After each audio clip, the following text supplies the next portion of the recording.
आज आम्ही श्रीमंत दगडूशेठ हलवाई गणपती बाप्पाच्या दर्शनाला विथ फॅमिली सोबत आलोय।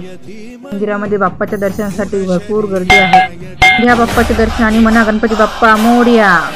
बाप्पाचे दर्शन घेऊन आम्ही शनिवार वाड्यामध्ये आलोय। मेन प्रवेशद्वार हे आहे शनिवार वाड्याचे। 1730 साली बाजीराव पेशव्यांनी खूप पराक्रम गाजवला, त्यांच्या स्मरणार्थ हा शनिवार वाडा बांधला। शनिवार वाडा हेच नाव का ठेवण्यात आले, कारण हा वाडा बांधण्यासाठी पहिल्यांदा पाहणी करण्यात आली तो वार होता शनिवार।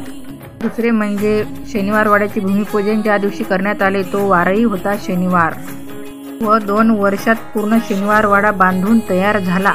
शनिवार वाड्याची मोठ्या थाटात वास्तुशांती सुद्धा करण्यात आली आणि गृहप्रवेश झाला। तो वारही कोणता होता तर शनिवारच। म्हणूनच 3 वेळा घडलेल्या योगायोगामुळेच शनिवार वाडा हे नाव पडले। श्रीमंत थोरले बाजीराव पेशवे यांनी 18व्या शतकात शनिवार वाडा बांधला। शनिवार वाडा बघून आम्ही छत्रपती शिवाजी महाराजांच्या लाल महालात आलो। या महालाचे बांधकाम शिवाजी महाराजांचे वडील शहाजी महाराज यांनी केले होते।